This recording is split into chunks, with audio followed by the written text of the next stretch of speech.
اس کو, کیونکہ اس کے دل میں سلیب کھل گئی تھی, اس کے دل میں سلیب تھی, کیونکہ اس کے دل میں سلیب جو ہے یہ ہمیں کیا دیتی ہے, یہ ہمیں پیار دیتی ہے, محبت دیتی ہے, حلیمی دیتی ہے, فروخت نہیں دیتی ہے. ہم اپنے آپ کو حقیر بنا لیتے ہیں.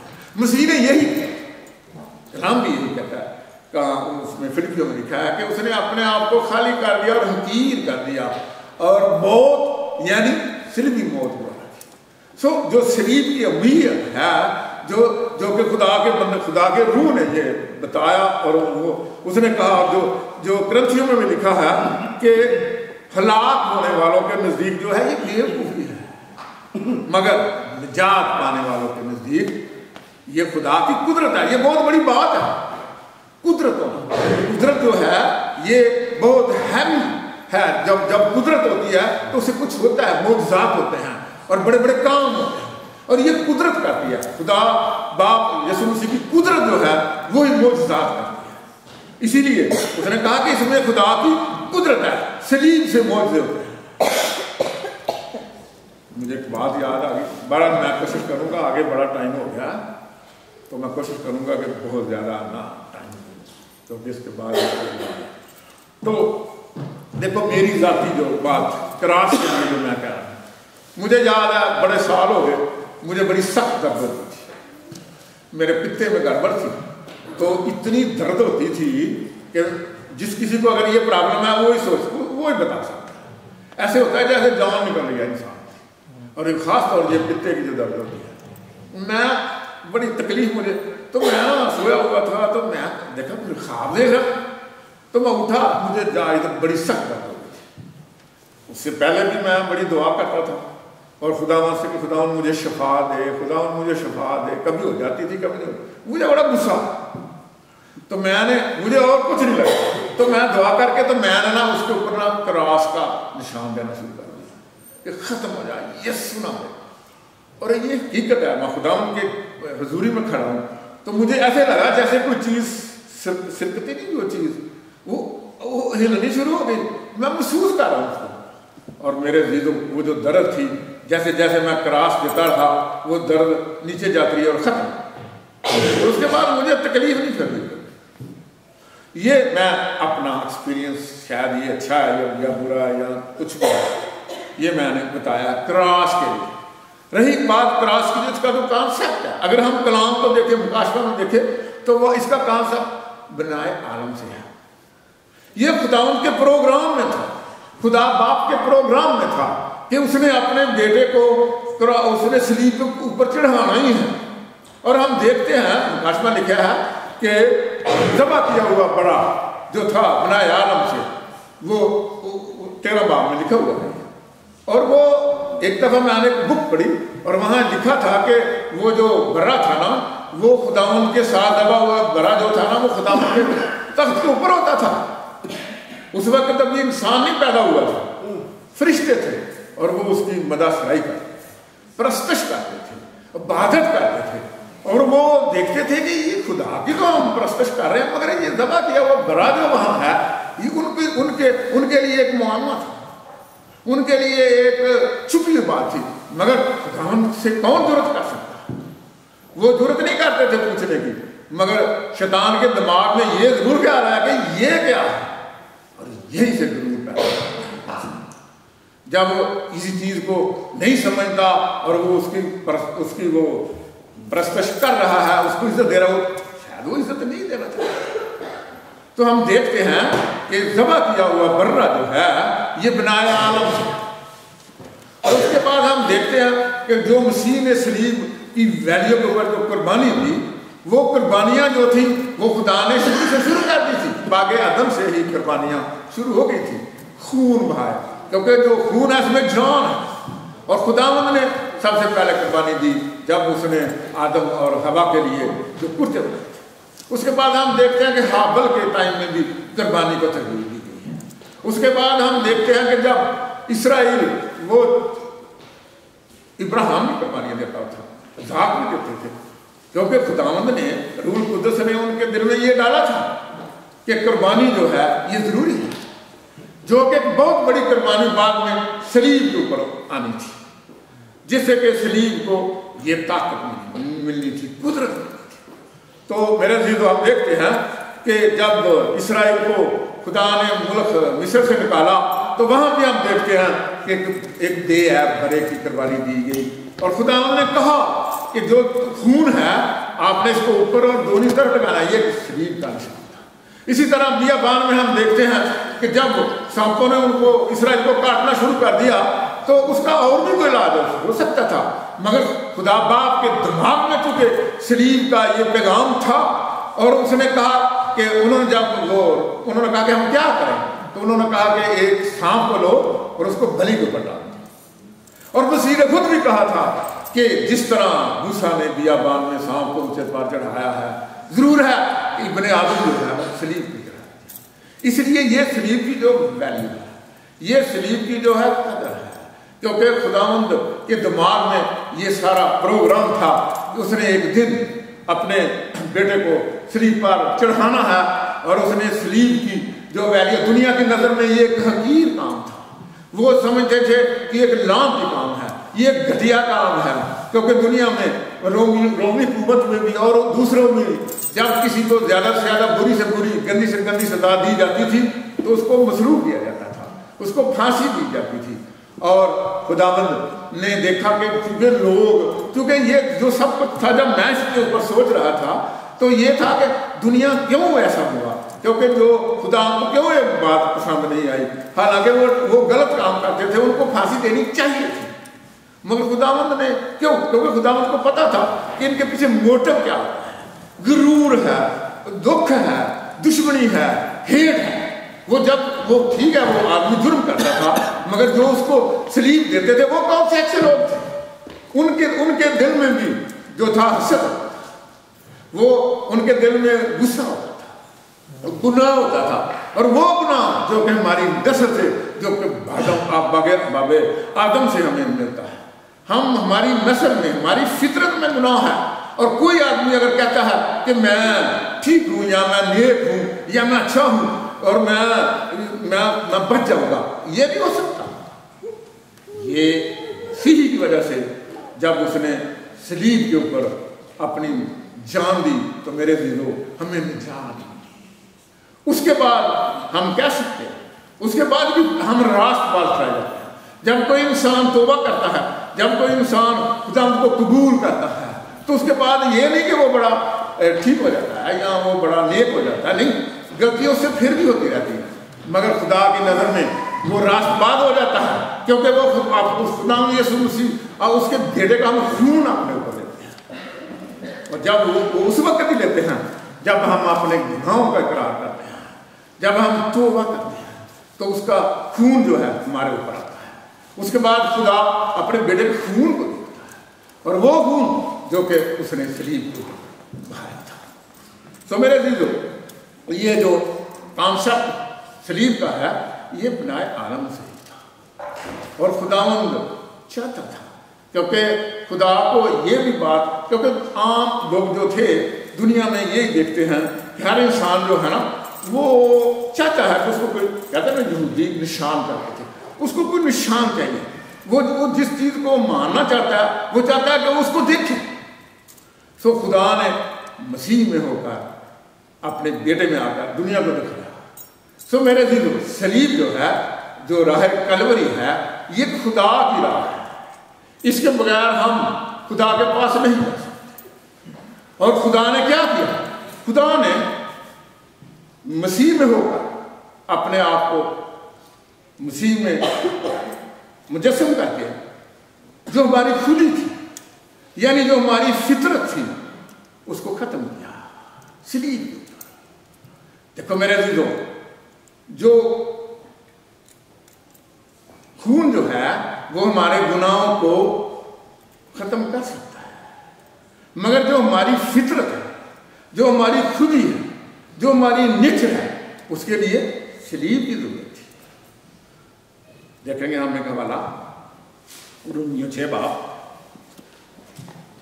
یہ کلام کرتا ہے، میں نہیں کہتا۔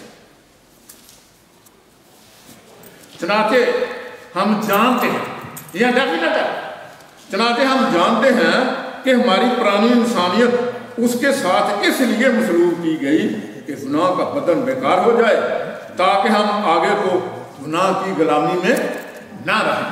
یہ ہم دیکھتے ہیں کہ یہاں پرانی انسانیت کا ذکر ہے، ہماری پرانی زندگی کا ذکر ہے، ہماری فطرت، ہماری جو نیچر ہے اس کا ذکر ہے۔ پرانی انسانیت کیا ہے؟ یہ ہماری پرانی نیچر ہے۔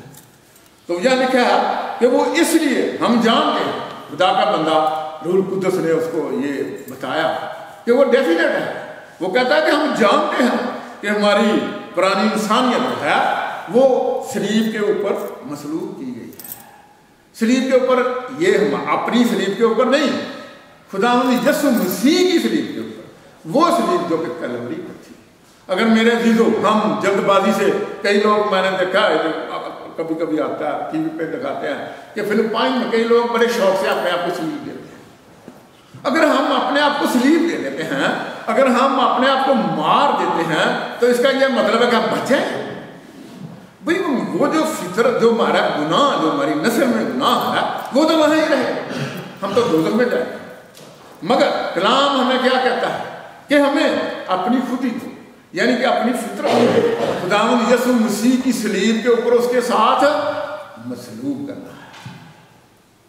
پھر اور اس کا کیا مطلب ہے کہ ہم اس کے ساتھ شیئر کرتے ہیں ایمان سے، خداوند کی موت میں، خداوند کے مرنے میں اپنے آپ کو شامل کر دیتے ہیں۔ آگے لکھا ہے کہ جو یہ لکھا کہ خداوند یسوع نے کہا جو کوئی اپنی خودی کا انکار کرے، اپنی صلیب اٹھائے اور میرے پیچھے ہو گئے۔ میرے عزیزو، خودی کا کلام میں کہیں نہیں، ہم اپنی خودی کا انکار نہیں کر سکتے۔ یہ باتیں بڑی مشکل ہیں، اتنی آسان نہیں ہے۔ ہم اپنی خودی کا انکار نہیں کر سکتے۔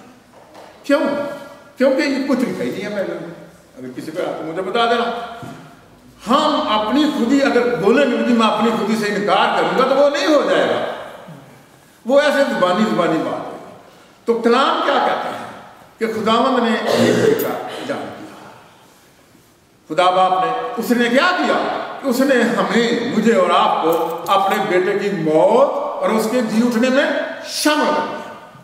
جب ہم اپنے اس کی موت اور جی اٹھنے میں اپنے آپ کو شامل کر لیتے ہیں تو میرے عزیزو ہم پھر اپنی خودی کا انکار کر سکتے ہیں، نہیں تو نہیں۔ تیسری بات، جو نفس یعنی جسمانیت جو ہے، اس کو کوئی چیز جو ہے مغلوب نہیں کر سکتی، اس کو کوئی چیز کنٹرول ہی نہیں کر سکتی، کیونکہ یہ مشکل ہے۔ ہم اپنی کوشش یا اپنے آپ کو اگر مار بھی دیں، اپنے آپ کو مصلوب بھی کر دیں تو پھر بھی ہم نہیں اس کو مغلوب نہیں کر سکتے۔ تو کیا ہے، خدا نے اس کا بھی یہ بتایا، جیسے کہ فلپیو 2:20 صاحب نے لکھا ہے، میں مسیح کے ساتھ، یہ نہیں ہے کہ میں مصلوب ہو گیا، میں مسیح کے ساتھ مصلوب ہوا، اب میں زندہ نہ رہا بلکہ مسیح مجھ میں زندہ ہے۔ میرے جو یہ وہی صلیب ہے، وہی کلری کی صلیب ہے جس پر کہ خدا کا بندہ کہتا ہے کہ میں مسیح کے ساتھ مصلوب ہو گیا ہوں۔ سو میرے عزیزو، جب ہم یہ کرتے ہیں اور جو ہمارے اور ہمارے جسم کی رغبتوں کے درمیان ایک دیوار بن جاتی ہے، ایک باڑ بن جاتی ہے، اور خداوند کی مرضی پر چلنے کا راستہ کھلتا ہے، یہ صلیب کی امید ہے، یہ صلیب کا کام ہے۔ چوتھی بات جو ہے وہ یہ ہے کہ صلیب جو ہے وہ ہمارے لیے کیا کرتی ہے۔ صلیب، مسیح کی صلیب کا نتیجہ کیا تھا؟ کیا ہوا تھا؟ مسیح نے گناہوں کے لیے اور گناہوں کی طرف سے، میں یہ کہہ رہا ہوں کہ خداوند یسوع مسیح نے صلیب کے اوپر گناہوں کے لیے اور گناہوں کی طرف سے موت کو رکھی، وہ مر گئی، وہ ہمارے گناہوں کے لیے اور ہمارے گناہوں کی طرف کے لیے۔ اس کے دو کام ہیں جو کہ خداوند یسوع مسیح نے یہ کیے تھے، کیونکہ وہ گناہ جو کہ ہم نے کیے ہوئے ہیں وہ تو سمجھ میں آتی ہے بات، ان کے لیے تو خداوند یسوع مسیح نے جان اپنی دی، مگر وہ ہمارے گناہوں کے لیے اور ہمارے گناہوں کی طرف سے، وہ گناہ جو کہ ہم سے ہونے ہیں، یعنی جو گناہ ہماری فطرت میں ہے، جن کا ہم نہیں انکار کر سکتے، وہ گناہ جو کہ ہم سے زبردستی یا آٹومیٹک ہو جاتے ہیں.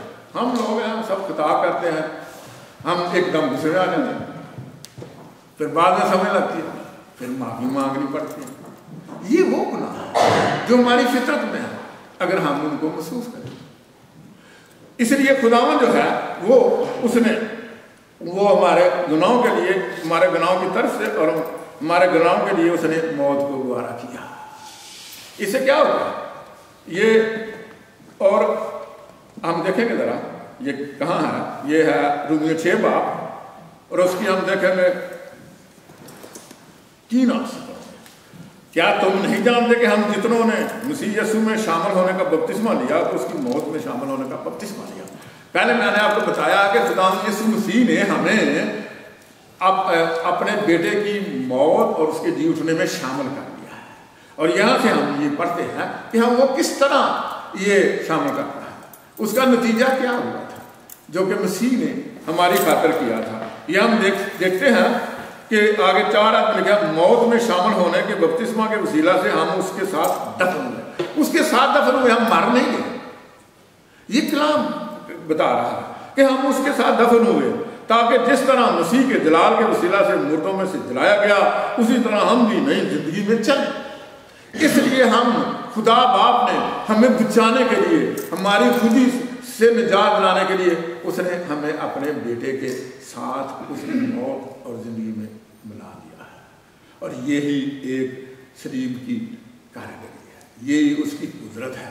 جب ہم خدا ان کو قبول کرتے ہیں تو ہمارا ایمان ہے کہ ہم راست باز اٹھائے گئے ہیں. اور ہم پوچھتے ہیں کبھی کبھی کیا میں واقعی راست باز اٹھا گیا ہوں یا نہیں، تو جواب یہ ملتا ہے ہاں، کیونکہ یہ ہمارا ایمان ہے. اسی طرح جب ہم خداوند، مجھے یاد آ گیا پھر وہی بات 35 کی، جب ہم وہاں گئے اس نے یہی کام کیا تھا. اس نے کہا تھا کہ ہم نے اپنی پرانی انسانیت کو، ہم نے اپنی پرانی زندگی کو صلیب کے اوپر ٹانگ دینا ہے. اور یہ ایمان سے ہوتا ہے.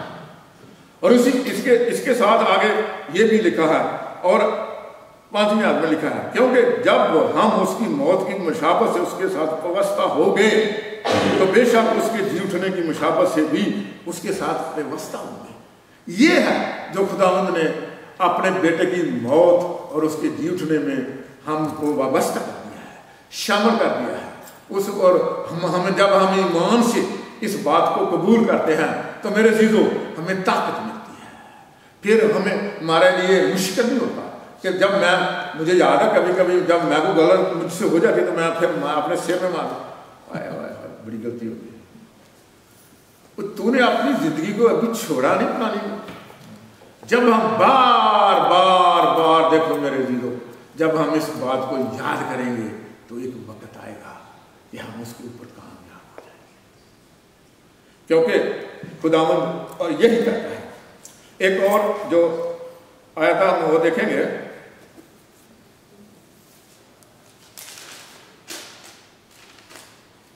کلسی 3 باب اور اس کی 3 آیت.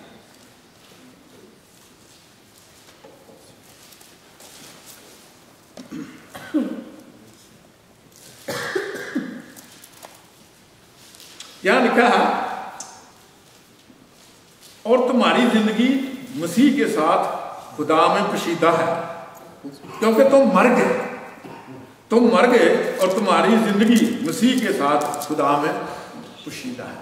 ہم مر نہیں گئے بلکہ ہم خداوند یسوع مسیح کی موت میں اپنے آپ کو ہمیں شامل کرنا ہے. اس کے بعد پھر ہم نے خداوند یسوع، اگر ہم مر جائیں گے تو پھر ہم دوسری زندگی میں کیسے چل سکتے ہیں، کیونکہ جو مر جاتا ہے وہ تو ختم ہو جاتا ہے. خداوند یسوع مسیح مر گیا تھا مگر وہ زندہ ہو گیا تھا. ہم بھی اگر ہم مر جائیں گے تو ابھی تو نہیں ہم زندہ ہوں گے، ہم تو اس وقت زندہ ہوں گے جب خداوند آئے گا. اور اس کے ساتھ ہی ہم دیکھتے ہیں ایک اور جو ہے رومیو 6 اس کی 11 آیت ہے.